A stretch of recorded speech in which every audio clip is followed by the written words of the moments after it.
What's up, guys? Nick from the Average Biker Garage, back with another episode of the Average Biker Podcast. Today's guest, I'm so stoked about this.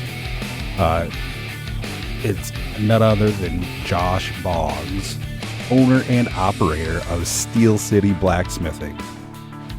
If you aren't familiar with Josh's work, you need to go check it out.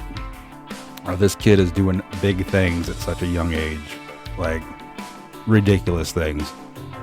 I'm really excited to see what he can produce in the next few years. I am so stoked about this interview. I'm going to keep this intro short and sweet. You guys know what to do. Go check out YouTube, Instagram, all of Josh's links. They're all down in the show notes. So, without further ado, here is Josh Boggs, aka Steel City Blacksmithing. Awesome. All right, bud.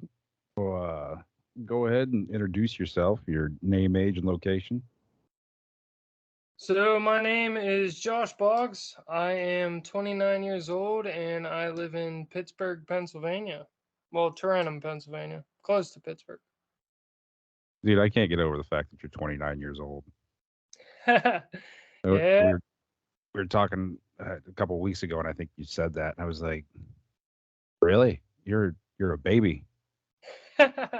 yeah. I'm pretty. I've been pretty obsessed with metalwork since I was young. So I've been messing around with stuff for a long time now. Well, that's good. It's an awesome skill to have. Yeah, yeah. I got my first welder, I think, when I was 8 or 9. It was a Chicago Electric 90 amp stick welder. I Wow. wanted to be like Jesse James watching the 2000 big tire chopper craze and the biker build offs and all that. And Yeah. Well, with you being that young, you remember Motorcycle Mania and the biker build-offs and stuff? oh yeah, Uh, funny enough, Indian Larry died in 2004, so I would have been 10. And I remember the day my dad told me Indian Larry died. No Wow. bullshit. Yeah. Cause like I remember watching him on all the biker build offs and shit. Yeah, he was unique to say the least. Yeah, he was a legend, that's for sure. He'd gone too soon. But Right. I guess ne- he only built like 6 or 7 bikes himself. yeah, Like, he had I don't know, it seemed like everything he always did, he kind of pushed the buck. Like the Chain of Mystery, that was a wild bike. And the yeah. Twisted Down tubes are, I mean, they're still iconic. Is that kind of where you got your inspiration? We'll get into your blacksmithing and stuff, but is that kind of where you got?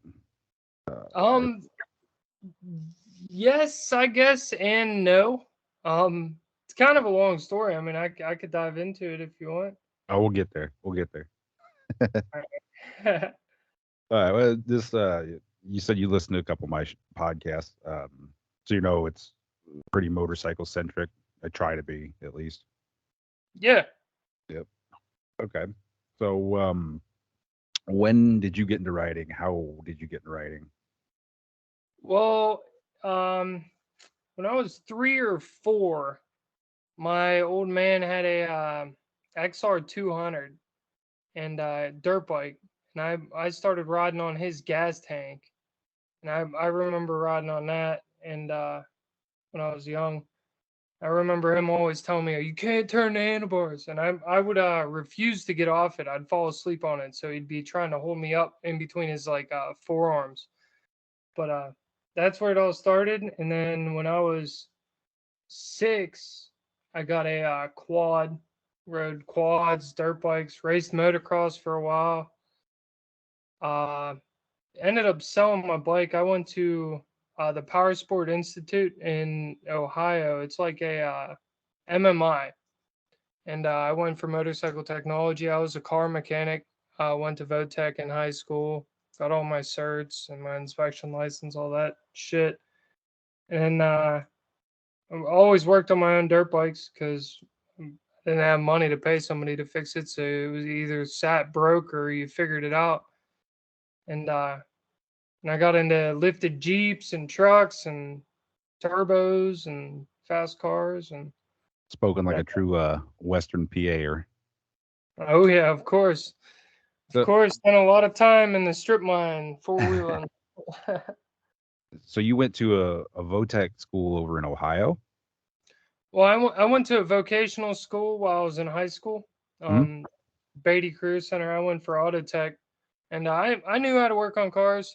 My first job actually was at a full service gas station pumping gas, and I started working on cars a little bit there, helping out, doing little stuff, and then went to a body shop after I got my license, and figured I'd get certified and go a little bit farther in that career. And yeah, I got my inspection license. I was working full time, I mean, all through high school.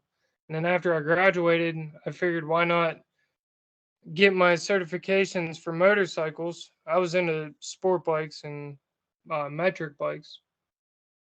And MMI was in, I think they're in Florida and Nevada, I want to say. Yeah. And I don't know. I liked kind of staying kind of local, so I found PSI, and it was a little bit less money too, so that worked. I Well, went up there. was Wyotech there in Blairsville closed already? Um, no, I think they were still open, but I don't remember if they offered a motorcycle program. I don't think they offered a motorcycle program because I went there in '05 and '06 is when I graduated. But yeah, that's shit right down the road from where you're at. But Yeah, yeah, I know they closed eventually because they were fucking robbing people. But besides the yeah. point, I had a couple buddies that went there for I think diesel. Didn't they have a really good diesel program? yeah, they my I think it was like my last month there is when they just started up their diesel program. So that was August, September of '06. So you would have been like 4.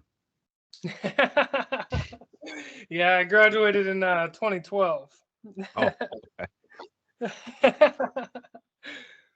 But yeah, I was looking to get more into motorcycles because like I don't know, I felt like I definitely didn't know everything about working on cars, but like cars were cool, but I enjoyed working on cars.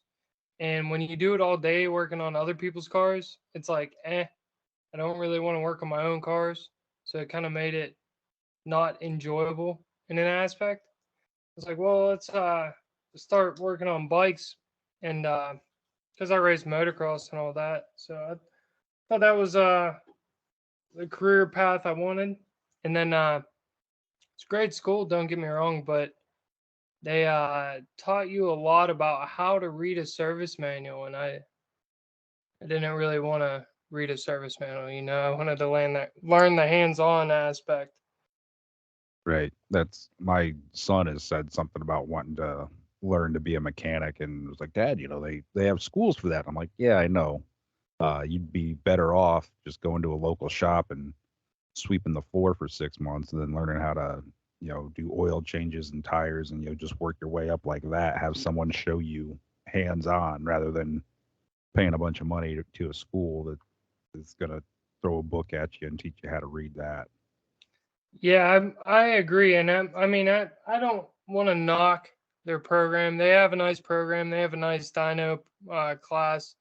They teach you how to run bikes on a dyno and tune and all that. And they do have a nice program. It just because I had the background that I did, I wasn't being challenged. It was like I could explain to the teacher what he was teaching before he even was finished with the course.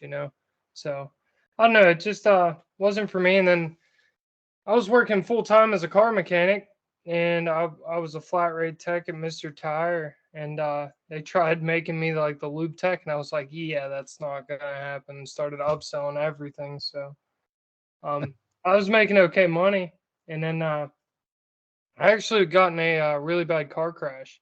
and broke my skull. Was in a coma and shit for 4 days. So Oh, I damn. I had to relearn how to walk, talk. I mean the works. So that was rough. I had to drop out of school because of that. But what can you do? Not getting car crashes, man. Yep.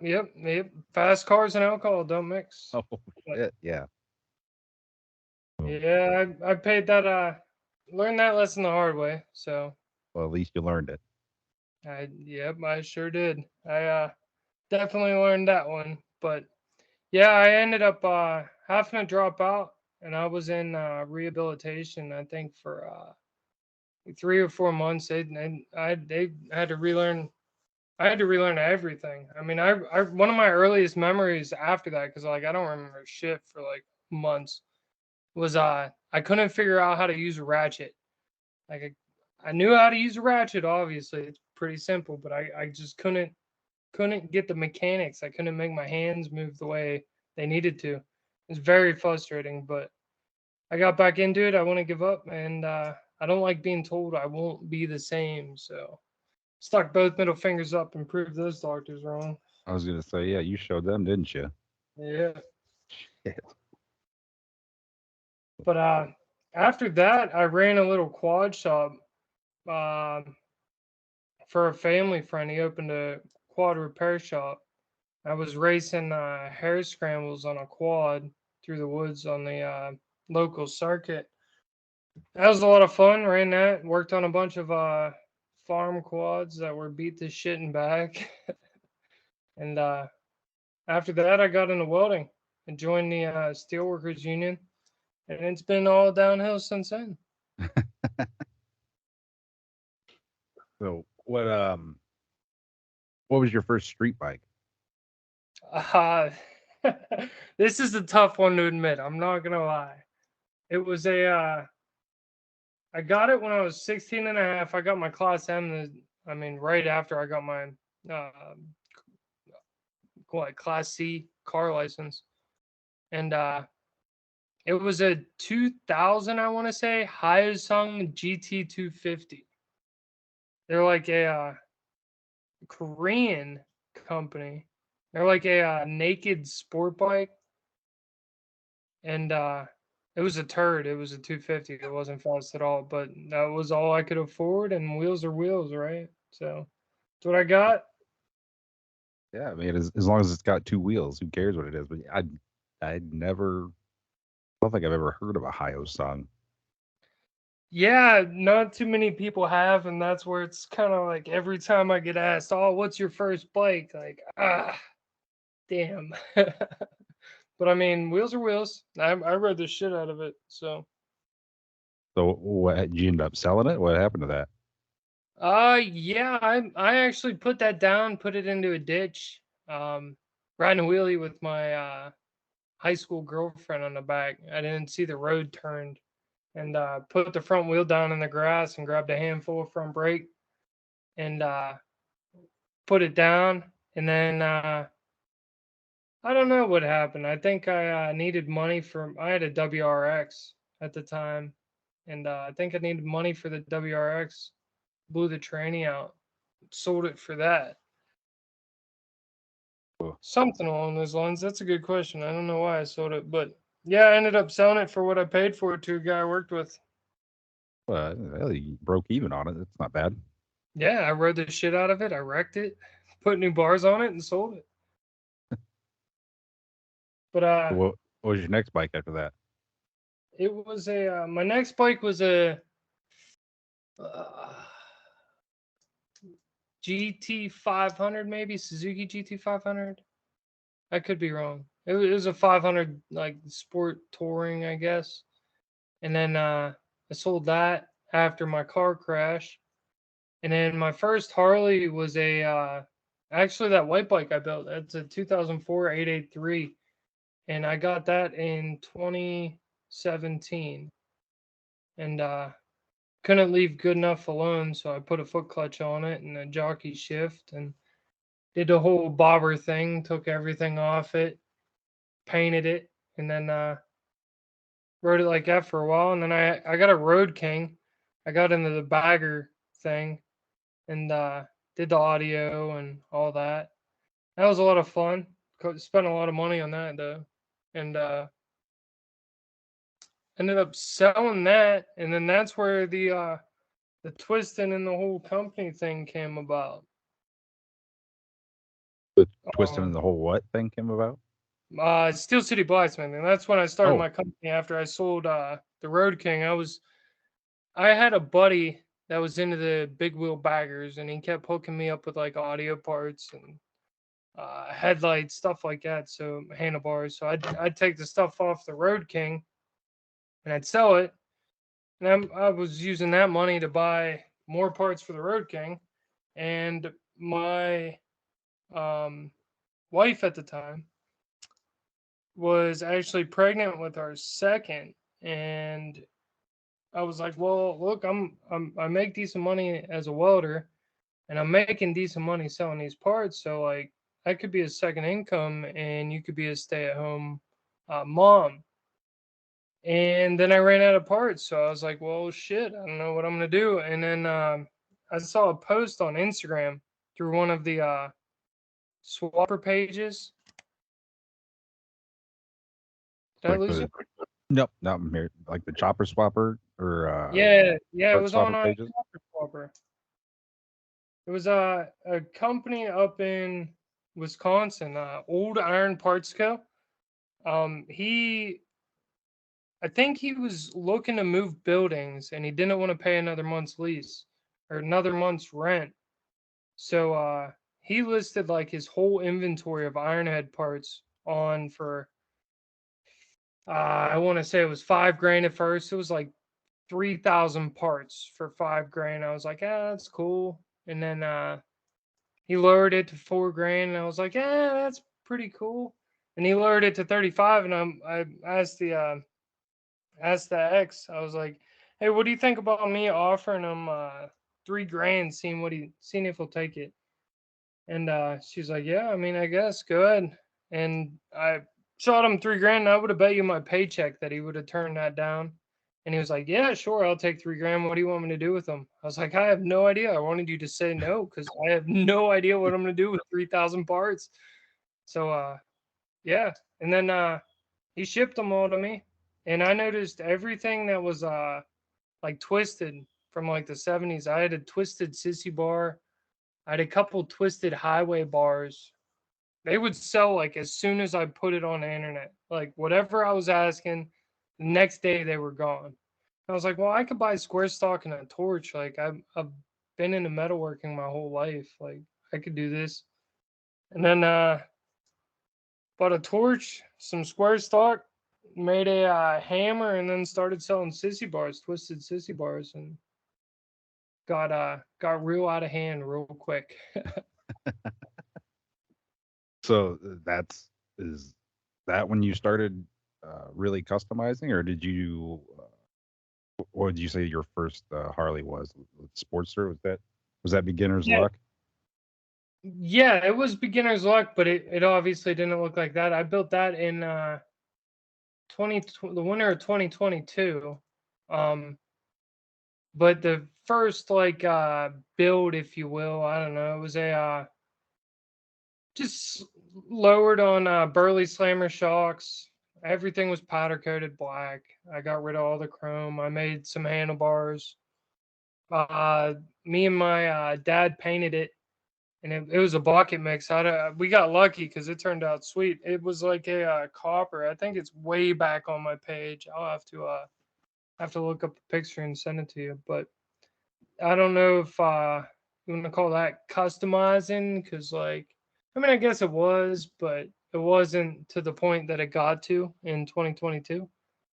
Well, But it's still more than just like swapping a set of bars out and saying that you built a bike. yeah, yeah, it was pretty involved. I don't know, and for that was back before I really talked to anybody in the industry. So I was kind of just like, I don't know, throwing shit at the wall, finding pictures online like, oh, those are cool. And I just tried building it. And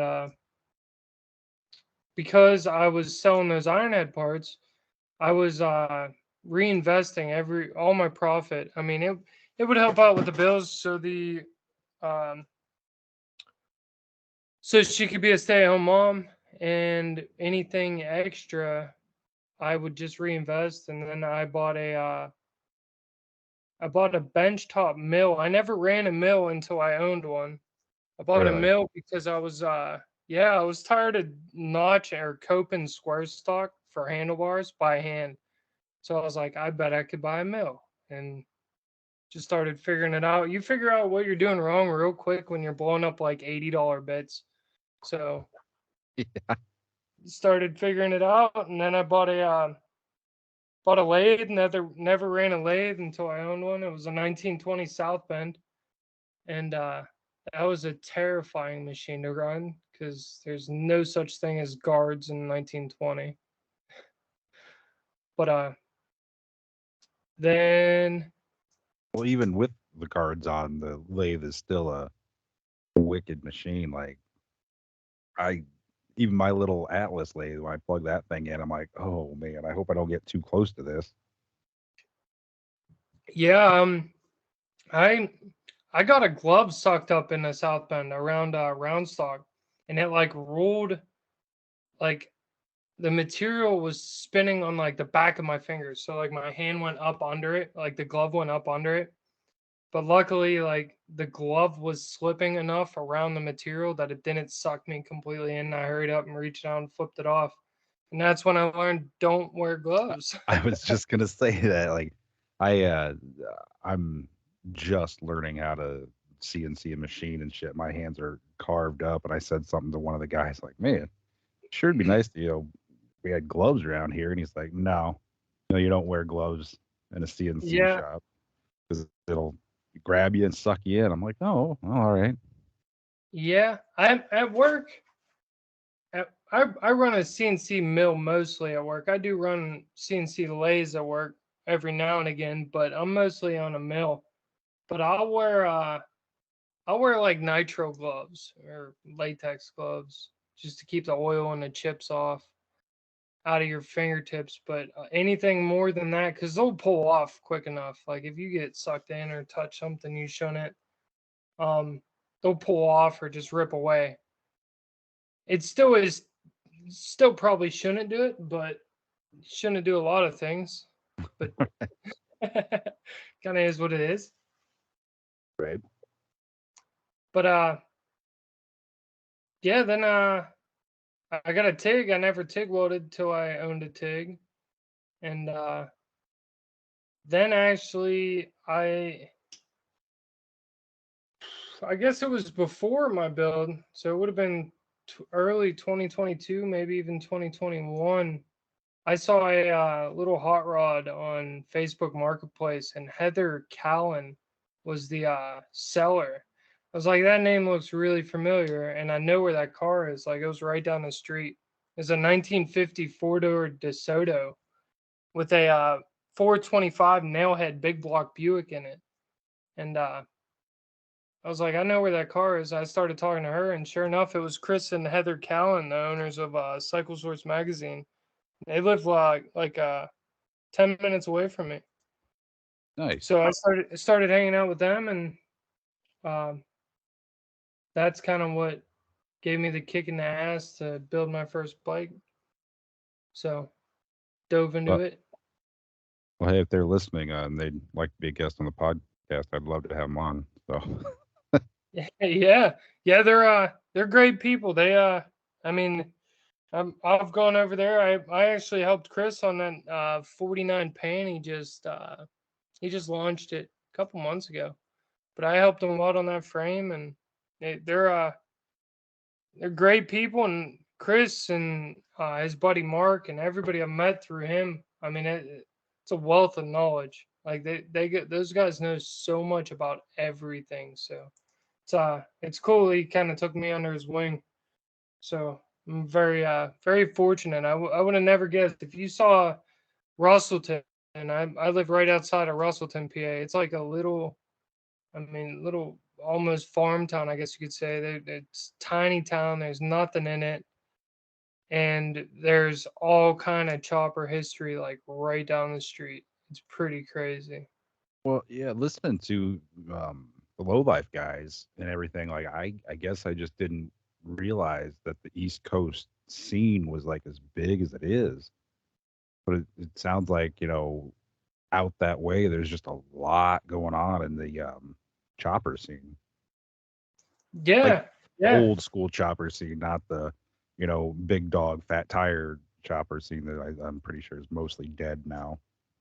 Yeah, I don't think there's too much of that going on. I mean, not the super super fat tires like the 240s and 280s. No. Yeah, yeah, and actually the Low Life Chopper podcast, that was another kicking ass for me to buy those Ironhead parts.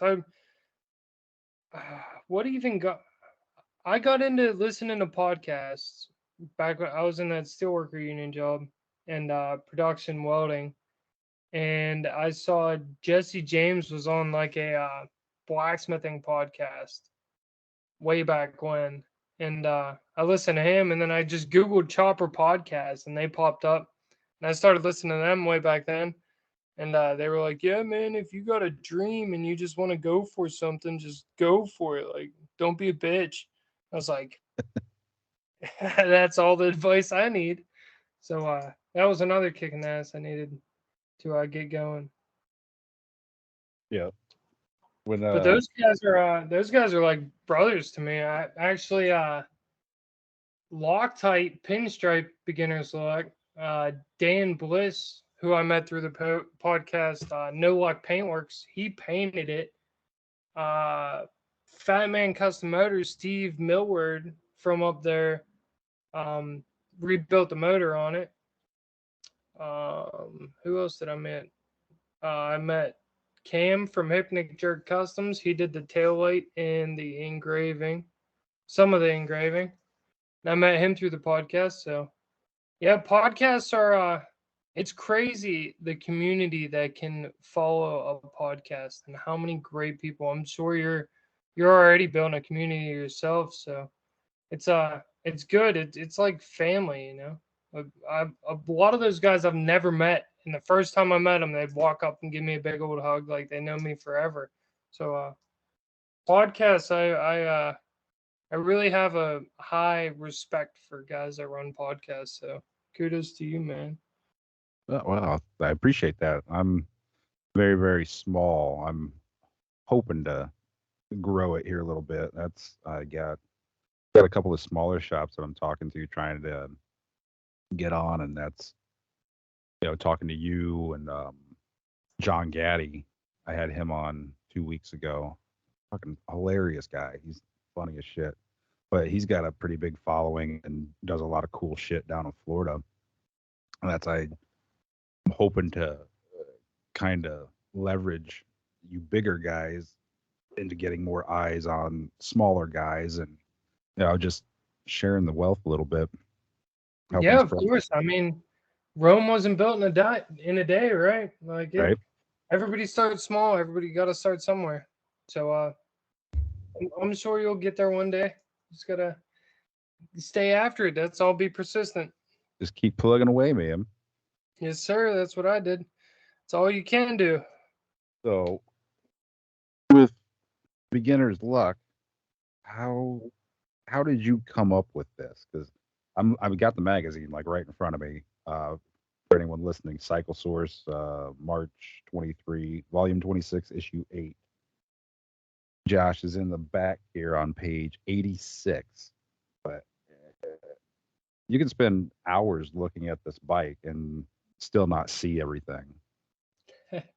Yeah, that's it kind of I had a lot of fun building that bike. I was kind of just I had ideas in my head of what I wanted it to look like, and I had some inspiration from uh a number of guys, like the down tubes, how they're like a helix. I got that idea kind of from Paul Cox. If you look back at Paul Cox's page, he did a braided down tube with three pieces of tube, and then he silicone bronze brazed it together, and it looked bitchin'. And I was like, oh, how sweet would that be if I use twisted 1-inch hex stock, and I twisted around like that, and like I wanted a lot more twists than what the 2 or 3 wraps that it does, 2 wraps. But that was like I twisted the material, and they were 2 3 foot sections, and I welded them together at the bottom. The spacing I needed to go into the engine cradle, if you will, of the stock frame. That's the only stock thing on that bike, was just the front and the back motor mount. And I stuck them in my forge, heated them all up. I mean, the whole length, all 3 feet was like cherry red. And I pulled it out, and I had to soak my welding gloves in water because it was too heavy to grab with like blacksmith tongs.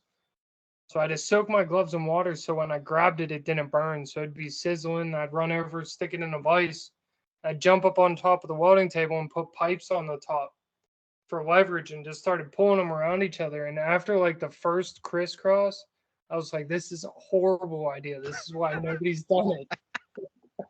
It was gnarly. It took me like 6 hours by myself. I mean, the forge running nonstop for 6 hours and just yanking it around. And if you look at it, like I got kind of lucky. There's like an 1/8 of an inch clearance in between the front valve cover or rocker box cover and a down tube.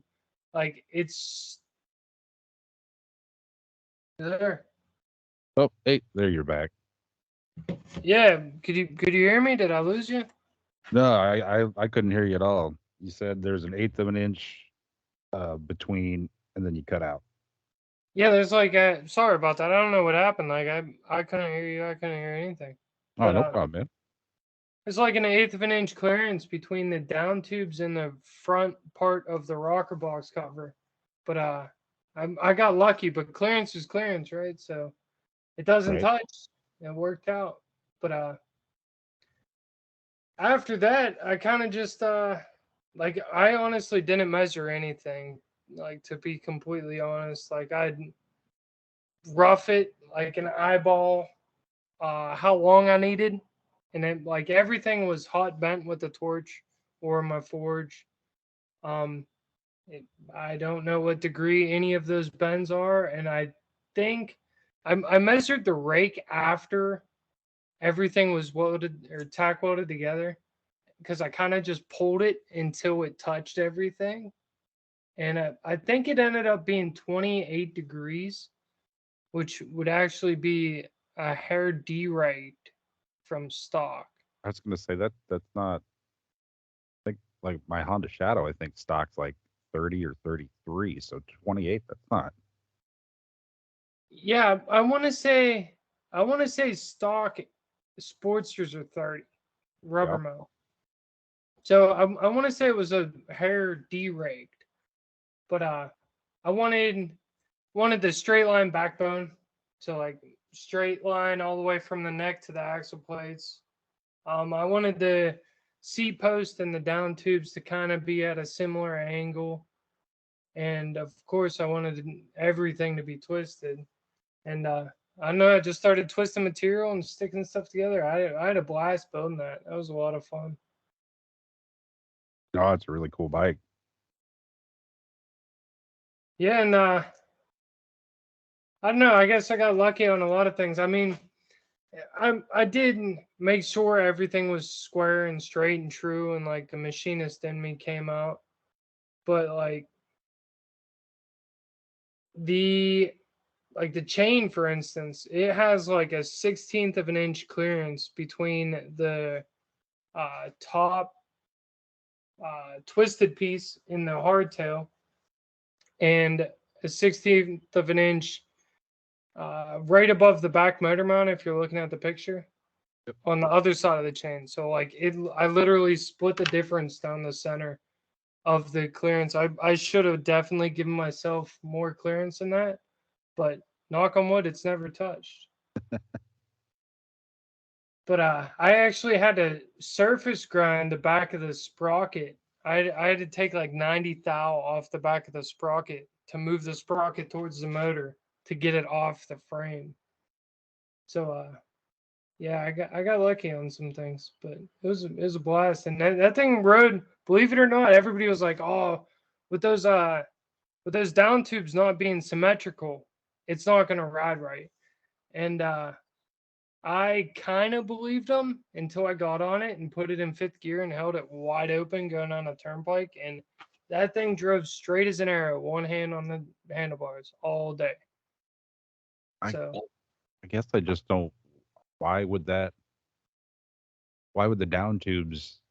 Do they think that it was going to be like off balance or something? yeah, weight distribution. Gotcha. I that was the conversation I had with I don't know, probably at least two guys kind of talked to me about it, like, you might want to rethink about that. And I was like, whoa, it's way too late for that. But yeah, I mean, no bullshit. I don't even know what it tops out at. I when it had a speedo, I had it up around 100, running out of RPMs in fifth gear. And I mean, I had that thing, I mean, hammered down in fifth going down the turnpike. And I mean, it rode nice. I think it rode better with the hardtail and the spring seat than with the Burley Slammer shocks, to be honest. I'm honestly impressed with the quality of ride that a hardtail with a sprung seat gives you. Like I was afraid with mine that I was gonna tear my back up or stuff, but it's actually a very very comfortable ride. Surprisingly, It- yeah, yeah, it wasn't bad at all because that's my first hardtail and first foot clutch jockey shift with no front brake. And I had a blast riding that thing. I regret getting rid of that. That's gonna be that bike that I carry with me the rest of my life. Like, I wish I shouldn't would have let never. it go. Yeah, shouldn't have. But I sold that. Well, I raffled it off to buy a CNC for at home, and because of the CNC, I've opened up a ton of avenues of revenue through my business and started doing subcontract work for PPG because of the CNC. And even I work for a machine shop in Carnegie, PA, and they even subcontract some machining to me. Like, we do production runs, and if they get like a one part or two part order, they'll subcontract it to me. So you kind of gotta. I mean, CNCs are expensive, and I bought this one. I mean, it's a Tormach. It's a kind of a cheaper at home CNC. It's 110. It's not the biggest, not the most powerful, but it'll hold tolerances. I mean, I've held plus or minus 2.5 thou on it all day. So as long as you know how to use it, but I mean, it cost a pretty penny. So I had to do something if I felt like I stagnated and I wasn't growing anymore. So the bike You had to go. you said it was a 110? Yeah, it's 110 volt, 120 Really? volt. Yep. Yeah, it's only a 1.5 horse motor. It's a little guy, but it spins 10,000 RPMs. Oh shit! So it spins a little quicker. I mean, you're not gonna bury a 3/4 inch end mill, 100 thou in a material and just hog it like I can do at work on. We run Mori Sikis at work in Doosan's, and I mean, you could hog material at work on this. I mean, 50 50 thou. It'll take off some material and make some chips at 50 thou depth of cut. Um, I mean, as long as you use it conservatively, it's it'll do good work. What'd you say the name was? I'm googling this shit right now. The Tormach 770M, Tormach. 770. M is the model I bought. Everyone is tuning out right now because we're nerding out on CNC machines. Hey, that's all right. I actually highly suggest them. I mean, I think I got it pretty loaded up. I think I paid 21,000 or 22,000 for it. But the conversational control on it is so user friendly. Like, so user friendly. You could spit out a 10,000 line code in 20 minutes standing at the controller. Like it's very, very easy to use.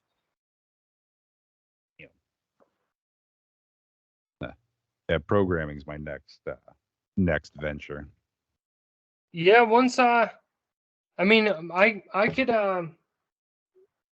do some pretty good programming. I use if I have something intricate or with a lot of critical dimensions or features on it, I use Fusion 360 or Really? Autodesk or whatever. But I use that as the CAD and CAM. They actually have a CAM package that isn't that much money, surprisingly. I want to say it's like $500 a year on top of the $500 a year for the licensing.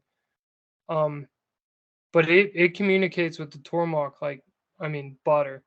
So you can literally design a part in CAD, transfer it to CAM package, hit right program, you pick your features and your faces and your orientation and all that, and hit right program, and it'll spit out a program. You send it straight to the controller. I mean, it's instantaneous. Like as soon as you update it on a computer, it'll ask you at the controller, your program's been changed. Reload now. And I mean, it's really seamless. You got to watch some of the speeds and feeds on the CAM package. It wants to spin at like 7,000 RPMs and feed it 50 inches per minute. And I didn't catch it a couple times, and yeah, it makes some really loud noises, really really quick. So you just gotta watch. You gotta be mindful, but they communicate really nice.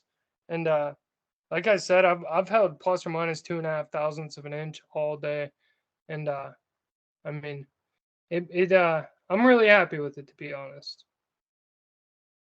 Yeah, that's looking at them. Yeah, the price tag on them isn't terrible. So No, and I would definitely suggest I'm because I was I don't know, I was on a tight budget, so I kind of cut corners where I could, and I didn't get a power drawbar or flood coolant, so I have to manually crack the drawbar loose and tap it down to loosen up the part or the I got the TTS tool holders. It's like a proprietary tool holder through Tormach, and it's actually pretty.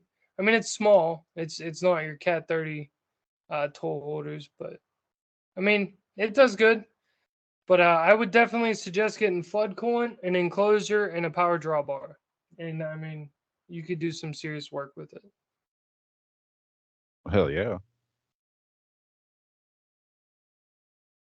Yeah, All right. but then once I started playing with that, I mean, it once you can wrap your head around the G code and the XYZ coordinate system, I mean, once you can wrap your head around work shifts and offsets and all that, um I mean it it expands what you can do exponentially. I mean, it's endless possibilities. So I That's the cool thing about the CNCs, the lathes and the mills and stuff is that you can actually, take a block of material and turn it into something. But yep. my thing is that I'm not creative enough to look at that block of material and go, yeah, I could make a foot peg out of that. And I mean, I could look at somebody else's and be like, yeah, okay, I like that. We can do that. But to come up with like a design myself, I'm just not creative enough, I don't think, to do that. Yeah, I don't know, I've always kind of been creative, and then I'm I'm honestly not creative at all when it comes to paint or colors or anything like that. Like I literally told Dan, the guy that painted the bike, I was like, you can do whatever you want. I want flames, and I think you should smoke it. But other than that, uh, just let it rip. And he came up with the flames in the dished part of the tank, which I thought was cool, and that smoke was like actual smoke. I think he used blue painter's tape he lit on fire. A lot of guys use acetylene from an oxygen acetylene torch, but he used blue painter's tape, like lit it on fire and just dusted it across the paint. And like pictures don't do it justice at all. Like it looks like a marble countertop. It turned out awesome. But if you give me a piece of metal and some heat and a hammer, I'll make something cool now. I don't know. You kind of just gotta go for it. Figure it out as you go. Right. Yeah, man, that bike's cool. Well, speaking of cool bikes, the guitar bike. How did that come to be? Yeah, that was very humbling, to be honest. He hit me up. I was like, there's no way this guy from the other side of the world is gonna pay me to build him something. But sure enough, he actually became like a brother. I mean, me and him still talk. But he saw I started my frame, and after I posted my frame on the internet, all my posts started getting a lot of traction and reaching a lot of accounts. And then I think I started building a Dyna frame for a guy in California, which turned out pretty cool. And then he hit me Was up. it another twisted frame? Yeah, it was a 2016 or 17 Street Bob, I want to say.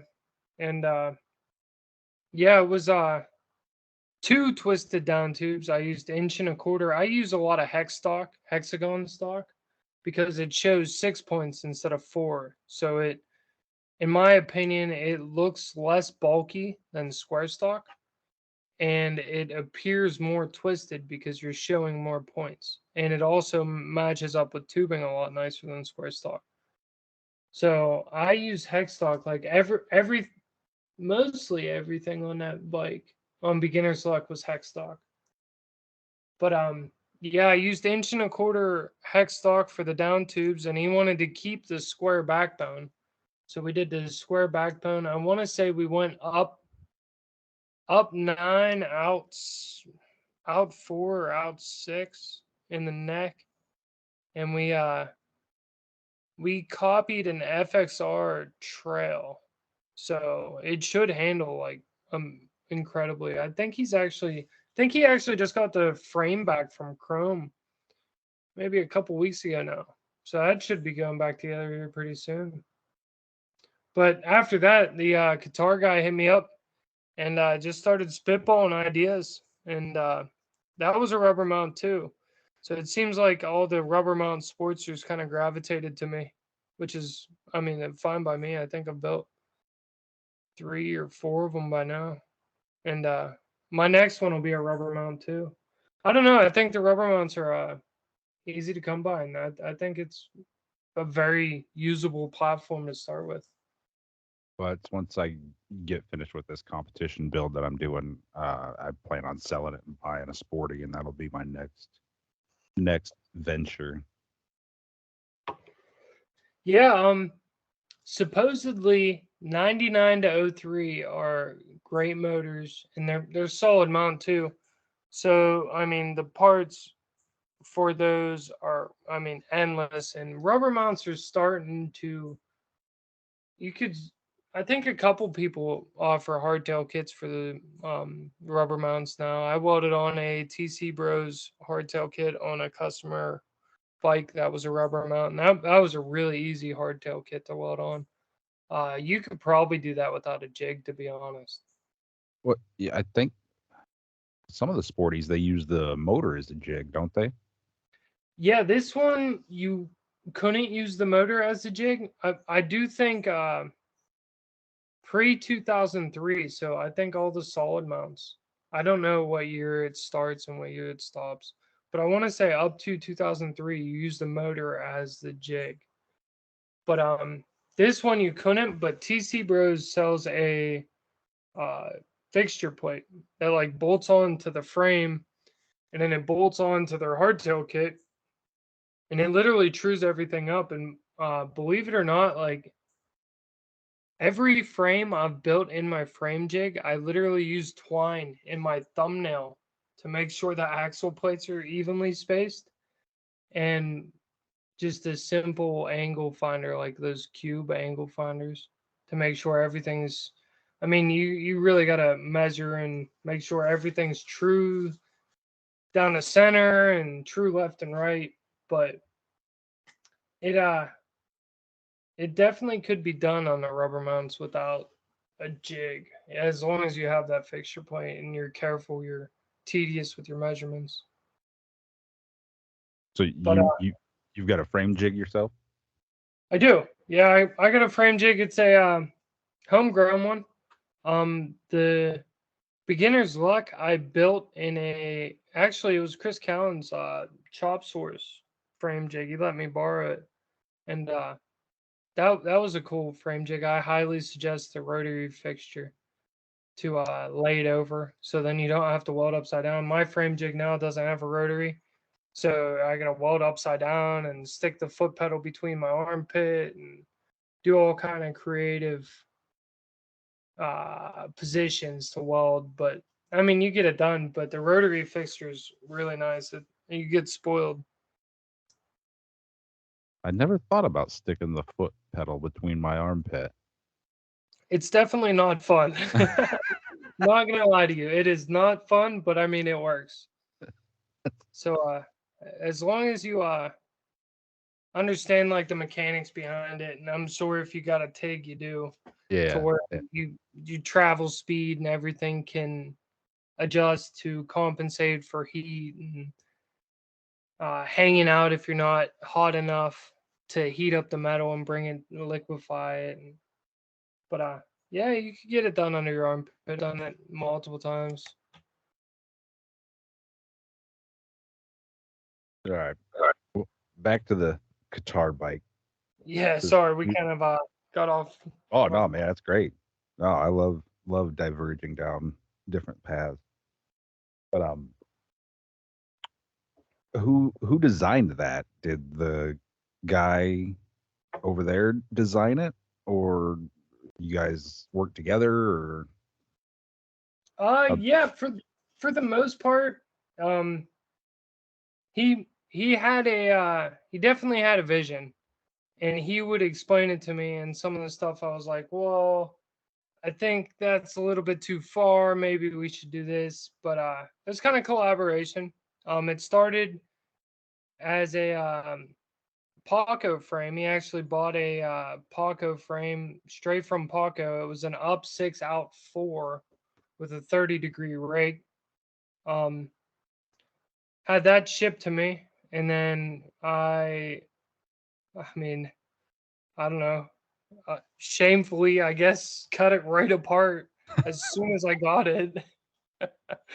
But I don't know. I never built a complete frame. Like my bike, I built everything on it, but I had a frame to start with that I cut apart. So I kind of knew where stuff needed to be based off the frame.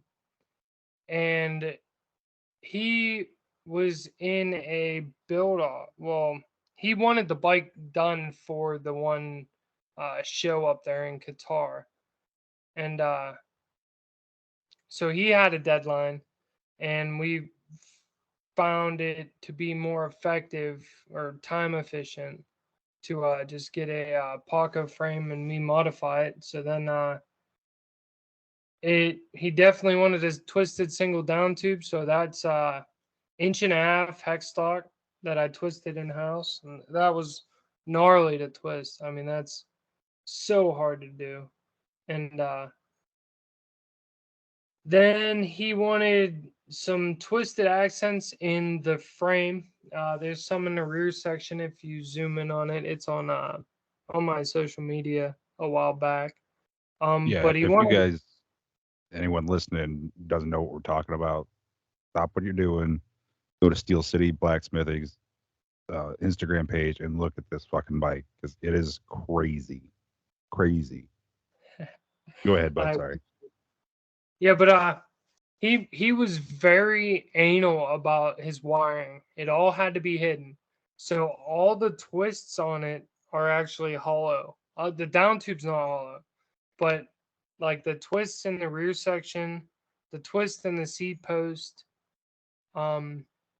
the handlebars, a lot of stuff on that bike is hollow, so you could still internal wire it, which was, I mean, that was painstaking to drill 9 inches deep through a piece of steel that's already twisted because it doesn't turn true. So I was chucking it in my lathe and like it's swapping and I'm turning it slow and I kind of had to like shift it to where the drill wasn't going to poke out the side. You know what I mean? Because like Uh, it doesn't stay perfectly true. Well, it didn't at that time. Since then, I've kind of revamped how I twist, and I could keep it a lot truer now. But um, yeah, that was a pretty cool thing that everything had to be hollow, and it was definitely a challenge. And then the uh the tank was that was his idea. He was like, dude, we should split a tank. And I was like, yeah, we definitely should do that. And didn't think about it at all because that was so hard to do. But well, when you say split a tank, you think, at least immediately thinks like old school Fat Bob Harley tanks that are split down the middle. You have actually have two separate tanks, and the center console of the bike usually hides the split in them. But yeah. that's not at all what you did. Yeah. No, that would make too much sense. We had to do it the hardest way possible. But yeah, he wanted it split down the center, like left to right if you're sitting on the bike. But he wanted like a I don't know what you want to call it, a lightning bolt or a Z or a zigzag. I don't know, whatever you want to call it. In it. And I've never really worked with sheet metal. Um I've welded thin stuff, but I've never welded on a gas tank. And that was I didn't normally I try to play chestnut checkers and try to think like 10 steps ahead, but I did not do it on that because I literally took blue painter's tape and just put it on the tank and was like, yeah, that looks good. And just started cutting. And I didn't give myself enough clearance between the split for the TIG welder or the TIG torch to fit in between because the twists on there are hollow, all three of them. So it's still fully functional. It still holds gas in the top and the bottom, but none of it's screwed together. Like it's fully welded and fully sealed. So to weld on the inside of the tank underneath the twists was so hard to do, to be honest. It was gnarly and I wasn't very happy. Like I think my daughter learned some new swear words. Yeah, it was a challenge to say the least. We'll just leave it at that. But yeah, that was a cool thing. I don't know. It was one of those like, yeah, that'll be great. Let's do it. And then It I don't sounds know. really good, at least, right? Yeah, just figured it out. Made it happen though. It doesn't leak. So So you said that you hadn't really done like metal work before that. So you did all the metal work on that. yeah, I've never really done sheet metal work. I've done a lot of heavy stuff, and I think heavy stuff is a lot more forgiving than sheet metal. And I've welded thin stuff at work, but never to that extent. And yeah, that was a learning curve to say the least. And then I did a lot of touch up work with silicone bronze brazing rod, so you could keep the heat lower because you're brazing, so you're not melting the parent material. You're at, if you want to get nerdy about it, I think it's called a capillary action. Is the action of brazing? It's when you get it. I want to say 800 to 900 degrees is brazing temperature. So because you're not melting, it's easier to not uh, get porosity or contaminants. So that's I added some bronze brazing to that because it was easier to work with and smooth out than adding filler rod.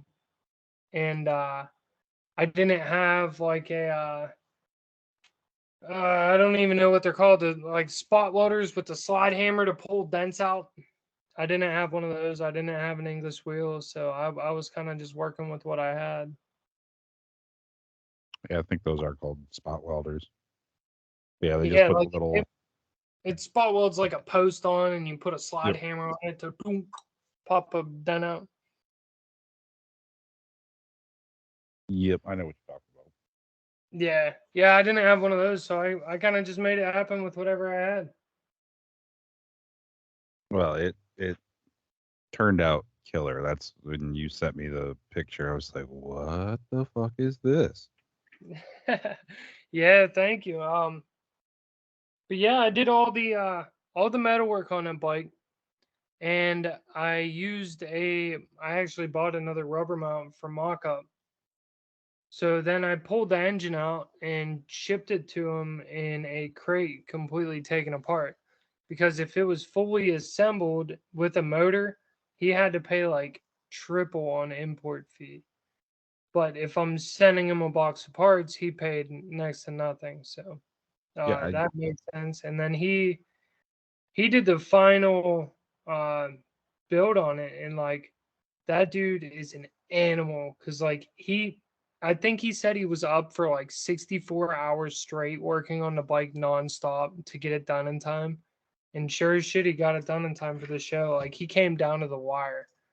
It is pretty impressive how much work he did in such little time. yeah, that's 64 hours. That's crazy. Yeah, he killed it. I had I want to say I had over 200 man hours into that bike in like 2.5 months or so total, because like the frame was supposed to be a 4 week lead time, and it was like a 16-week lead time. And Yeah, funny uh, how that works, doesn't it? yeah, it's very funny, but very frustrating too, because like I felt horrible because like he was searching online and everybody was 8 to 12 weeks, and we found that, and it was like I think it was 4 to 8 weeks or 4 to 6 weeks. It's like, cool. Well, it's a little bit more money, but you're going to get it in a fraction of the time, which will give me more time to work on it. And then at like 12 weeks, it was like, well, sorry, because you totally wasted the money on getting this sooner. But like, it was out of my hands, you know. There was nothing I could do. But he was real understanding. And then, yeah, it was coming down to the wire. I was working 7 days a week. I was working 4 10s at my day job and working on that at night, so I could work Friday, Saturday, Sunday on that without missing time at work. And yeah, it was a trying period in my life because like that was a lot of long, hard days, but we got it done. It was very rewarding once it was done. But did he win the show? Um, Or that was is it a build off? actually That is actually a very long story. That things are different over there. We'll just say that, and yeah, I, I don't think I should say it on the air, but we'll just say jealousy is a bad thing, and I guess a fellow competitor in the show thought that there was some bribery going on, and yeah, he ended up pulling out, but supposedly he was gonna win. He was one of the top bikes, but yeah, he ended up having to pull it out. Well, I guess that kind of sounds similar to shows over here, though. I mean, the guys that win know, are cousins, friends of the promoter usually. Yeah, but over there, uh, from what it's been explained to me, it's kind of lawless, and Oh, like people will lose their life over shit like that. So it was pretty crazy. well, I like building motorcycles, but I don't take it that seriously. God damn. Yeah, but there was a $50,000 purse on Oh that shit. bill.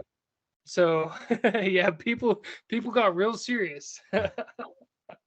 But all the um all the gold on that bike is actual 24 karat gold plating. Like even the foot pegs are gold plated. Like it gnarly. Well, it sounds like he's got more than 50 grand wrapped up in this bike. Yeah, I would definitely say that is a very accurate statement. And it's funny because he was just talking to me just last week. His next build, he wants to do a cafe style, like bobber or whatever you call that. And he wants to use a Banshee motor, like a Yamaha Banshee motor, Yeah, like a 352 stroke. just a 350. Doesn't want to go 700. Oh, that's Raptor, isn't it? 700. Yeah, the Raptor, and then the Raptor's a 704 stroke. The 350 twin two stroke is an animal. Yeah. And he's like, but I don't know if it's worth it because my frame's gonna cost more than motor. And I was like, bro, if you were gonna talk about being more than the motor, like I don't know. I think I built you a frame, and it's definitely more than the motor. He's, But yeah, I think that's gonna be his next build. I think that'll be pretty cool. He's got some crazy ideas. yeah, no, it sounds like it. But yeah, that build was a lot of fun. I really enjoyed that build.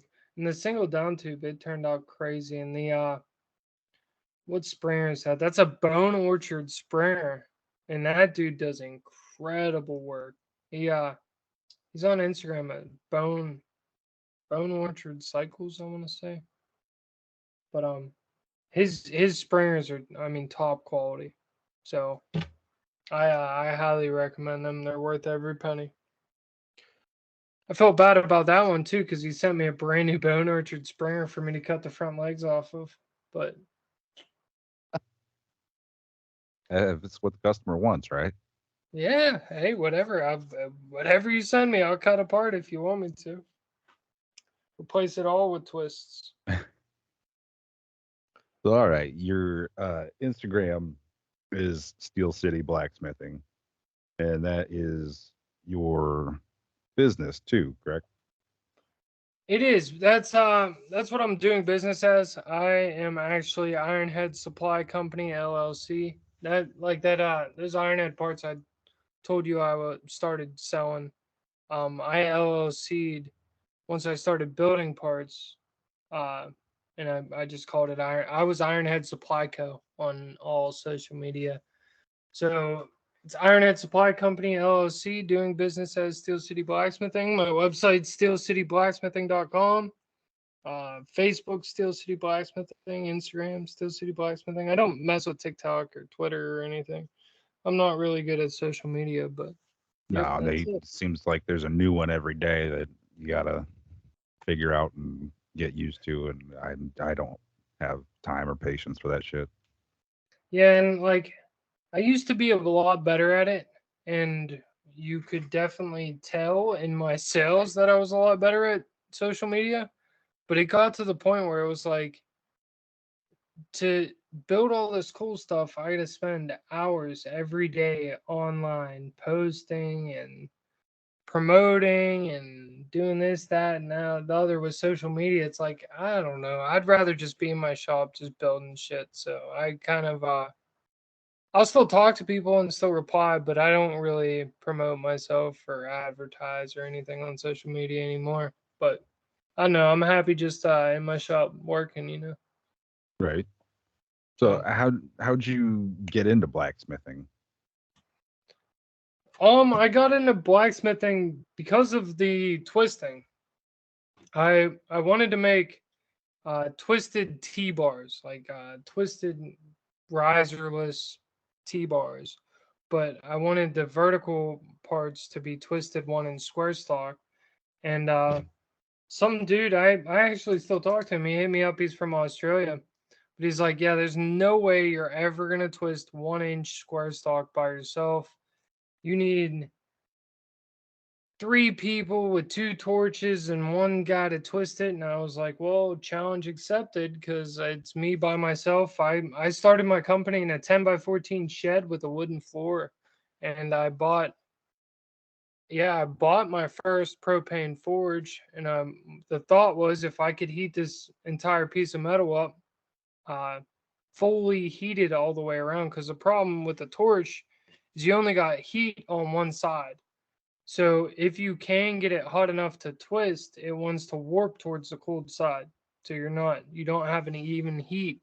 So even if you can get 1 inch to twist or 3/4 inch to twist, it ends up looking like a wave, which doesn't work because then it's not as functional and it doesn't look as good. It's not aesthetically pleasing. So the thought was if I could heat it up in a forge and get an even heat all the way around, I could be able to twist it myself. And after I started twisting the heavier stuff, um, a guy from Florida, he hit me up and he's like, "Hey, you ever forge a hammer?" I was like, "Nope, but I will."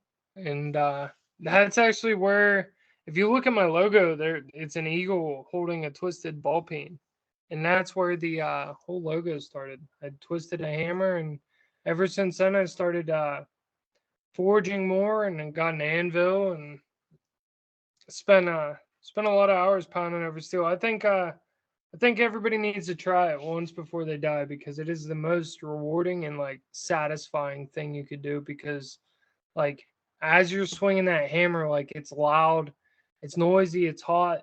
So like there's a lot going on.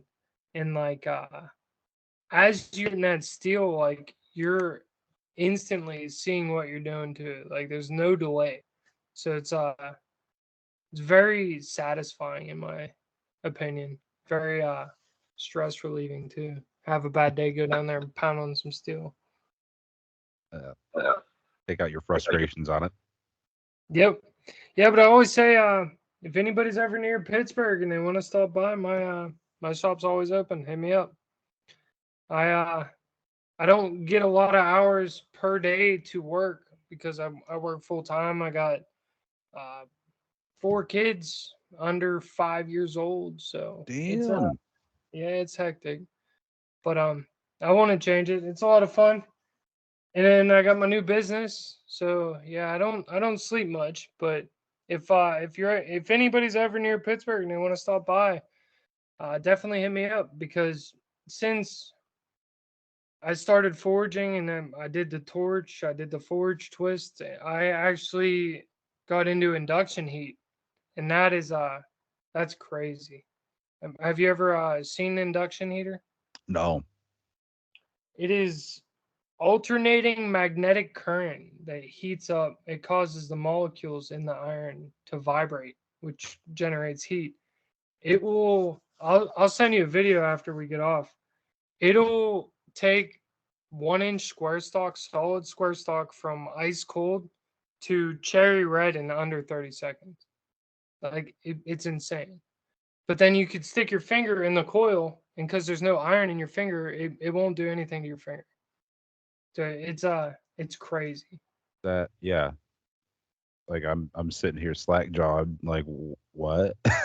Yeah, yeah. I'll send you a video, but like I'm because like when you forge with like a propane forge or a coal forge, you got to use tongs and like the whole part gets hot. Because this is so precise and pinpointed heat, the twisted hammers I do with the twisted handle, and I forge a taper on the end. They're like 10 or 11-inch handles. I can hold 1 inch and forge the other end without tongs in bare hand, no gloves. That's how precise the heat is. So one end will be 1500 to 1800 degrees, hot enough for me to smack it with a hammer and it'll move like butter. And the other side's still cool enough to hold. So it's How pretty. long is it? What's that? How long is the piece?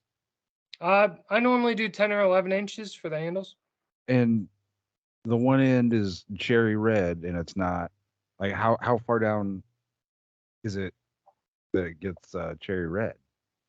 Well, um, I normally forge at like yellow, where it starts to get hard to look at.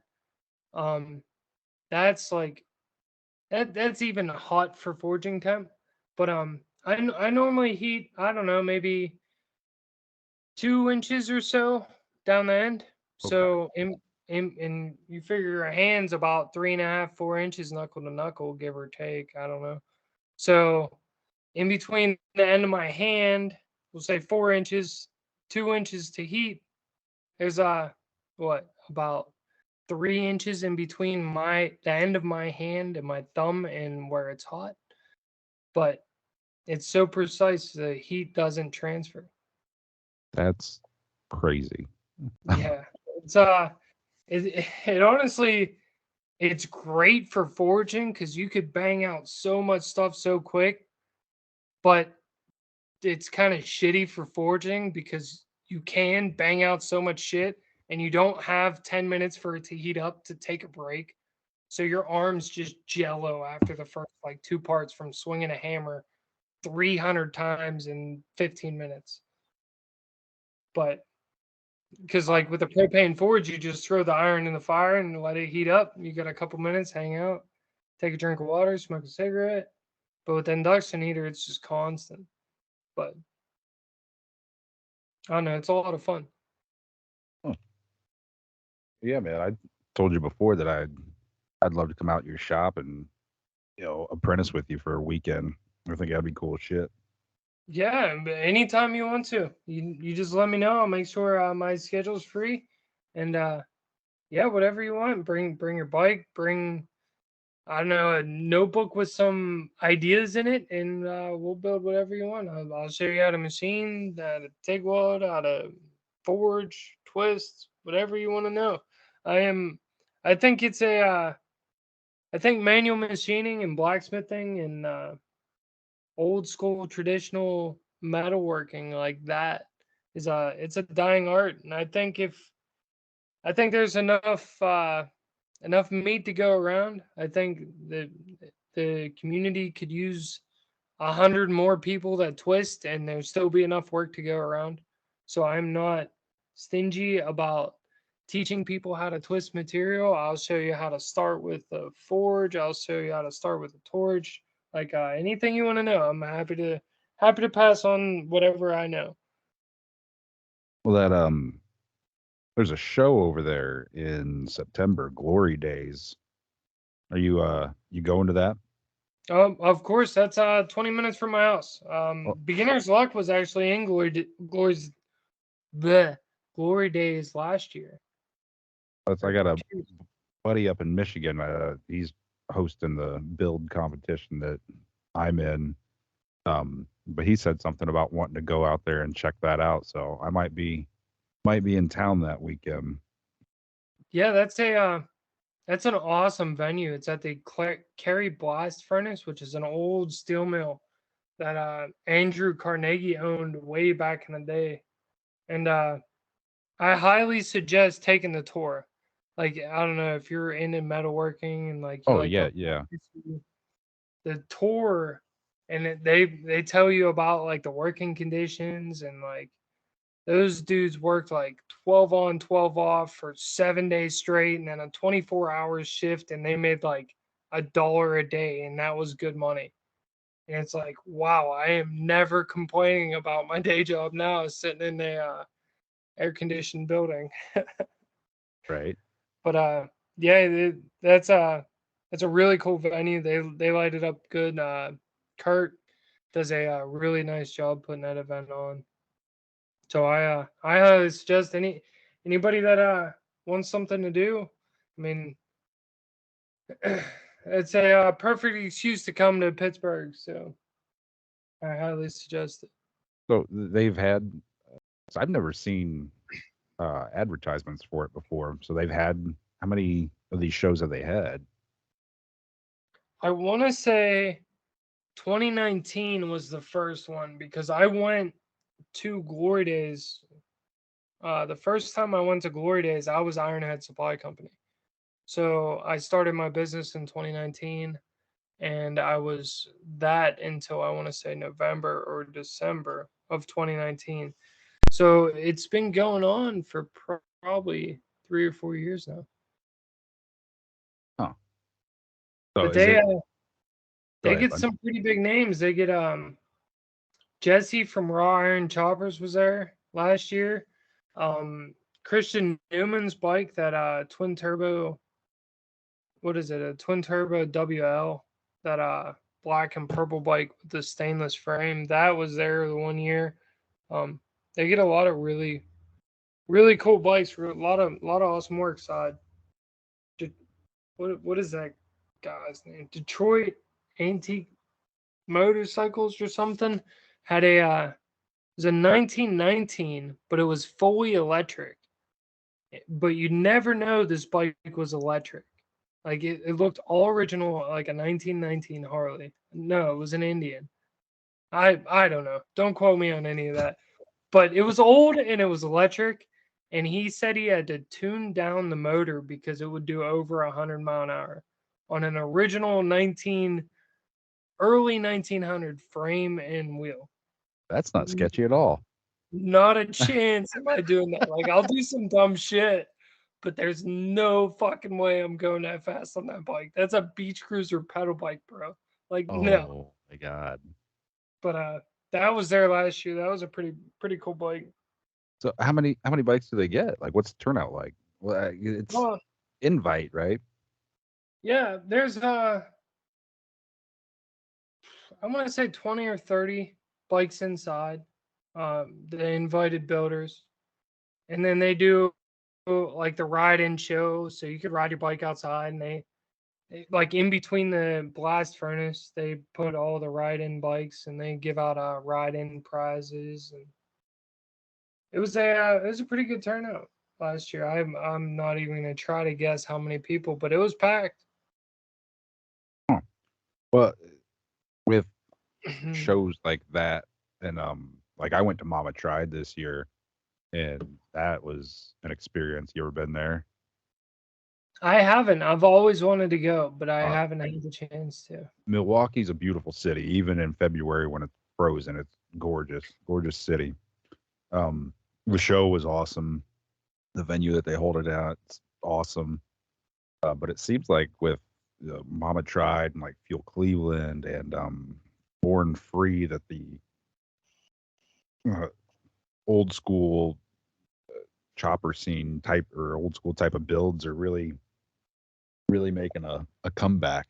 You know, Yeah, like the 70s style era chopper with the yeah, king and queen seat and the real long.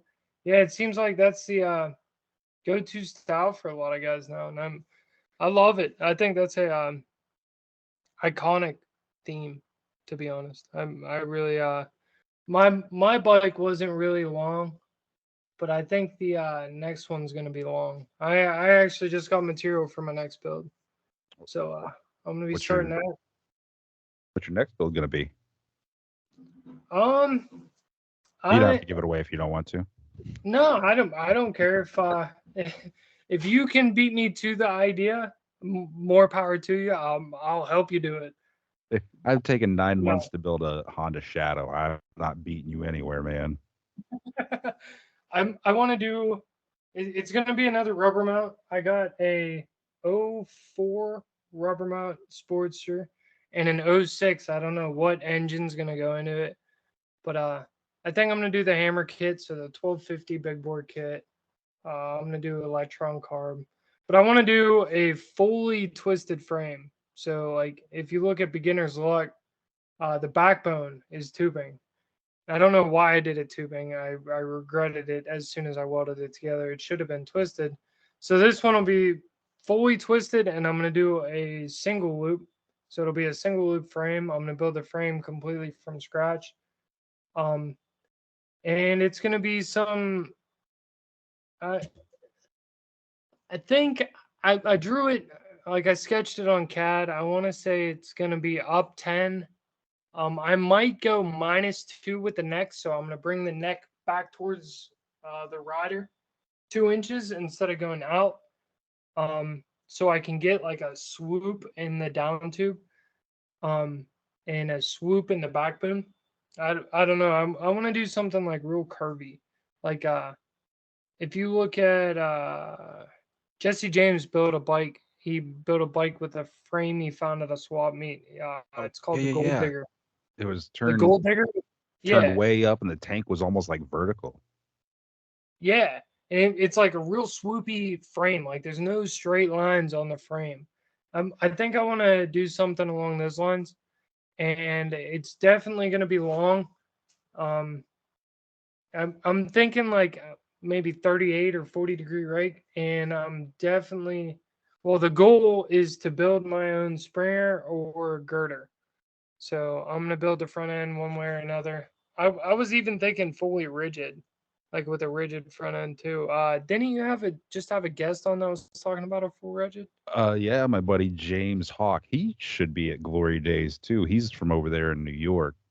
But yeah, he got his frame done by a Maltese machine, and he FaceTimed me the other day and was telling me about the bike that he's building, and it's so long it barely fits on his lift, and he had raised it up, and the sissy bar almost went through the ceiling of his shop. That's awesome. I'm Yeah. I wanted to do a fully. I even did all the research on how to do a fully rigid and like I want to bad, but I don't know. I don't know. I want to do it fully rigid, but I also want to build my own springer in the worst way. Now that I got my CNC and um, a lathe, a good lathe. So I don't know. I don't know what direction I'm gonna go, but it's gonna be long. It's gonna be tall, and it's gonna be twisted. When are you planning on having it done? I was actually invited to build one for Cycle Showcase St. Louis next year. That's No shit. Yeah, Beginner's Luck was actually in that last year. Big Randy runs it, and he's a great guy. I met him at the Smokeout. Speaking of the Smokeout, that's a great event in September that Cycle Source hosts in Salisbury, North Carolina, I think is the city. But that's a great. I mean, it's a 3-day chopper field party. Like it doesn't get more rowdy. It's a great time. But that's where I met Big Randy, and then I went out to Cycle Showcase St. Louis last February, and that's a great event. He really highlights the builders. He puts the bikes up on pedestals with like a blueprint under it, and he has somebody like load-ins Friday, so all the bikes go up on the pedestals, and he has a painter come in to hand write details about the builds under the bikes. Like it's really incredible. I highly suggest that one too. But see, I just heard about that one, but it was this year. It was the same weekend as Mama Tried, so I kind of sucked.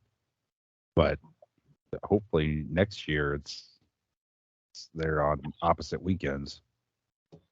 I don't even know what weekend it is to be honest, but I want to say he says he always does it on Super Bowl weekend. Okay. I want to say February 11th and 12th, maybe. I don't know. I could be wrong. Yeah, I could Yeah. be totally wrong. I'm totally just talking out of my ass right now. But yeah, supposedly my next build's gonna be done for that. But I literally just ordered material, so I don't know. So you're running behind already, is what you're saying. Of course, yep, definitely. I'm 100% running behind on the. I was actually I didn't want to name drop them because they're kind of pricks, but I was in a digital build off, I guess. The one California company did it. I won't name drop them, but they're pricks. I'll tell you that much because they sent me like you lost the what was it again called?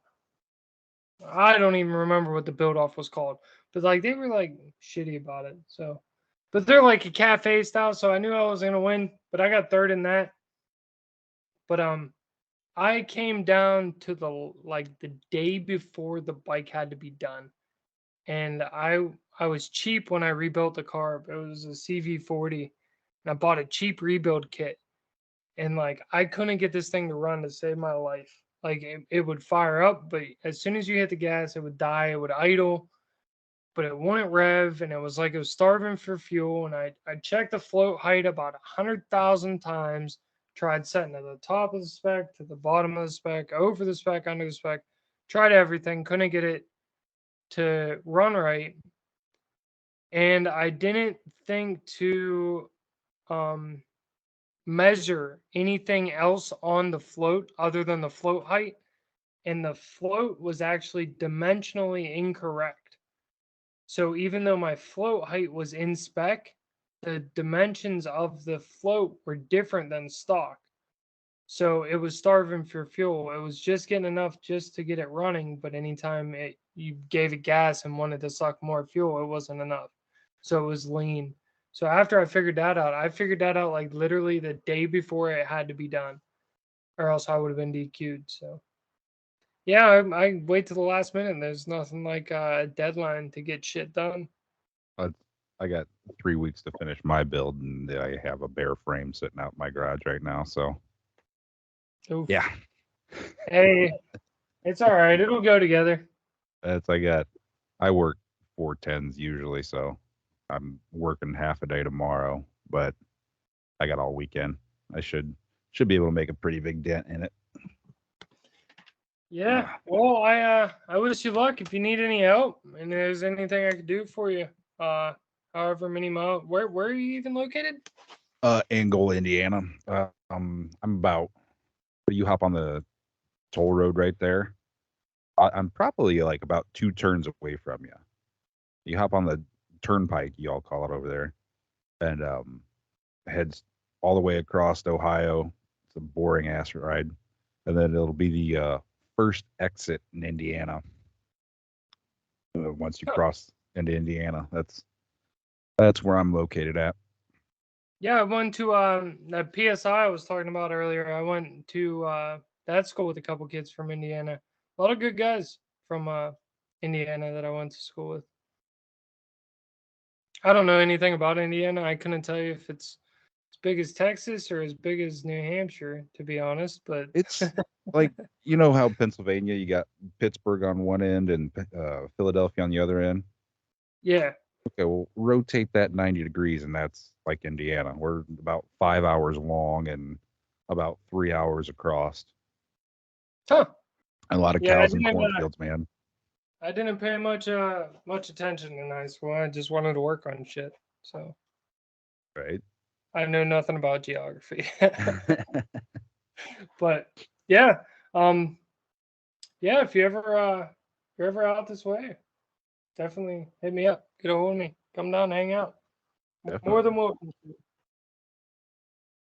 So, what are your future plans, goals for your shop? You said you're not full time there, so it's just like a side hustle, kind of. Yeah, it's just a side hustle. For now, I'm July 1st. Last month was 4 years for me. I've been in business. I launched July 1st, 2019, flipping those parts, and I have a lot of nice machines that I've kind of been reinvesting all my profit back into the company, which has helped me get all of my machines. And last year, I was, I mean, I was, I think at one point I was 20 to 25 weeks lead time, and I was still getting work. I mean, a ton of work. I I don't think I've ever turned down work, but I mean, people were more than happy to put a full deposit and still wait 20 weeks. So that was last year, and then this year I've kind of slowed down. I had some personal issues that were very expensive that I went through, and I just finished that all up. So I'm hoping to get back into getting busy with orders and all that again. And eventually the goal is to go full time. And do a little bit of everything. I got a lot of irons in the fire, so to speak. I do the machining, the manual machining, TIG welding, metal fab, anything metal fab. I do traditional blacksmithing if you want like a handrail or ornamental shit. I actually just got a 2x72 belt sander for knife making. I want to get into that. Um, I do powder coating in house. I do a little bit of everything. So I'm hoping that one day I have enough workflow that I could just say, I'm going full time. That's the goal. I think that should be everyone's goal. Be your own boss, make your own money, not make someone else money. Yep, I heard a saying a long time ago. I don't even remember where I heard it. I think an old Italian told me it. You build your own dreams, or somebody will hire you to build theirs. And Absolutely. that's kind of stuck with me. So I don't know. The dream for me has always been work for myself, because I don't know. I like the it's very rewarding when you get a nice paycheck from a job you did, or because you earned that 100%. Start to finish. I quoted the job. I bid it. I made the communication. I made the point of contact. I ordered the material. I figured out the process. I made the part, shipped it to the customer, and got paid. And it's very rewarding. It's humbling, and it is something that is fulfilling, but it also has its downfalls, because when you fuck up parts and you lose money on parts, you can only be mad at yourself. So, Right. Yep. It's all on you then. yep. But the challenge and the gratification behind it is something that I think a lot of people, if you have the slightest idea of a goal for a business and you think it'll actually make money, I think you should go for it. Why not, right? Right. Well, that was my next question. Any advice for aspiring blacksmith, machinists, or bike builders? I would say just go for it. I would say yes, you're gonna mess up. I mean, I've ruined hundreds of feet of material. Just twisting, being OCD, I didn't like how the twist turned out. I twisted it the wrong way and I scrapped it. But you're gonna make mistakes, but I think you should go for it. I think no matter what you want to do, if you want to do a full build, I mean, obviously do your research, be safe about it. And if you have a Harbor Freight buzz box, I probably wouldn't suggest welding on something that you could die if the weld breaks. But I mean, I'm completely self-taught. Like I never went to school for welding. I never TIG welded until I owned a TIG welder. I just practiced and practiced, spent a lot of time under the hood, and now I'm a full-time TIG welder. I mean, I TIG weld parts for Westinghouse Nuclear and MSA Mine Safety. So as long as you're dedicated and you want to go for it, just set your sights on what you want and go for it. And as far as blacksmithing, you can start blacksmithing with, like, if you get a piece of railroad track, that's hard metal. You can make an anvil out of it. They're all over YouTube. And you can make a coal fired forge out of a brake drum off like a big truck. Like, you can get into blacksmithing very, very cheap. And even if you wanted to get into a propane forge, I think Devil's Forge is the company. They're out of Lithuania. They're on eBay. But you can literally get a propane forge for about the same price you could build a propane forge for.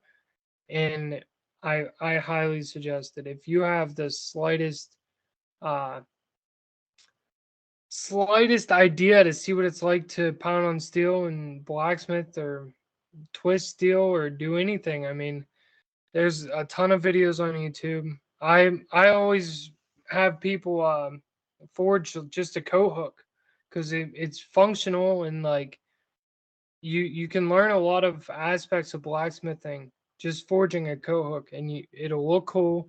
You can forge a taper on it. You could scroll the end. You forge a hook. You could twist it. You paint it flat and hot punch a hole in it. Hang it on your wall. You'll hang your coat on it or your helmet on it. You'll look at it every day and you'll be like, I made that. And it's very fulfilling. I think everybody should do it if you got a the slightest interest in it. Either hit me up and you could come pound on my steel for free, or spend a couple $100 and get into it at home. Like I'm all for it. And if anybody has any questions on anything I do, feel free to hit me up. I might suck and take a day or two to get back to you, but I will get back to you no matter what, and I will answer any question I can. Well, yeah, man. I appreciate you being very, very generous with your time, and glad our schedules finally were able to sync up, get you on here. Yeah, Oh, yeah. I appreciate your patience. My life is so busy. Like it's hard to believe that I'm awake. Honestly, I don't sleep much. I work way too much, but hey, I'll rest when I'm dead. That's all. right. All right, man. Well, plug your shit, and then I'll let you get out of here.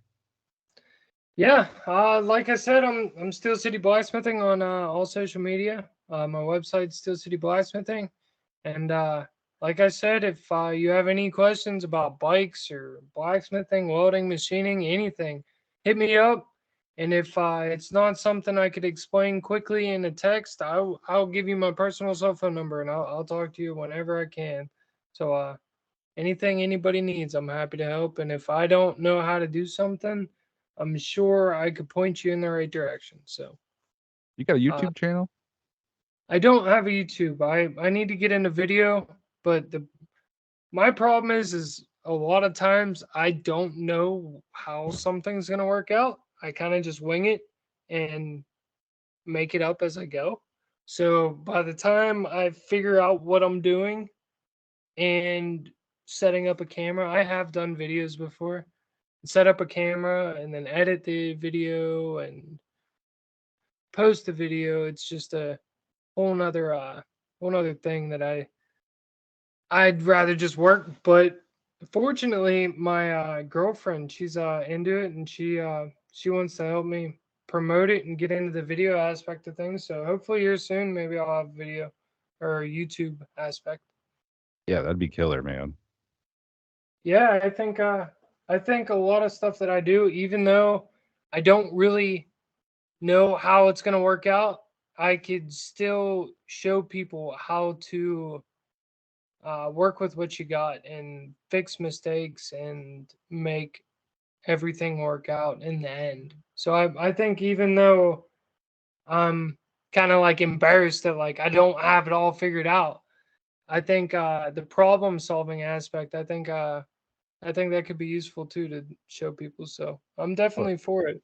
I mean, that's not a bad thing to show that, you know, too many people get on there and try to pretend like they're the experts, but you don't see is there's 10 fucked up parts behind them that they fucked up before they got that one good one, and now they're acting like, oh, I did this the first time, and I'm just so fucking good. And yeah, that's not real life.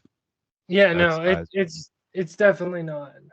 I think I mean uh, I still mess up parts at work, and like I'm machining for, I mean, 8 to 10 hours a day every day for years now, and like I still mess up in my shop. Like I just messed up 3 out of 10 hooks today that I was making for a PPG. Like it happens, but you just gotta, you can't get frustrated and just be like, well, I fucked up. I'm done. You gotta look at it like, all right, well, all right, I fucked up this part, but what did I do wrong to fuck it up? How do I not do that again? And if the part is savable, how can I hand work it or compensate for my mistake to still make a good part? So like I said with my bike, like I didn't have the chain clearance, but I figured out if I took 90 or 95 thou off the back of the front sprocket, I could suck it in and give myself clearance on both sides, and it worked out. So problem solving, that's all it is. absolutely. So, all right, man. Well, I appreciate you coming on here and being very, very generous with your time. God, we almost went 2 hours. Holy shit. Yeah, of course. I really appreciate you having me on. It's very it's an honor. It's humbling, and more than happy to come on anytime you want. So I'm always happy to shoot the shit. Well, hell yeah. I'd love to have you back on again sometime. Yeah, maybe after the next build, or if you ever come down for a weekend, maybe we'll do a live one. We'll like Oh, that'd forge be live. sweet. Like, why not? Yeah. Like, I'll get a hold of you here in a bit. We'll talk about Glory Days and see what you got going on that weekend. Hell yeah, that sounds great to me, man. All right, buddy. Well, get some sleep, man. Yes, sir. Thank you again. I appreciate it. See you later. Later.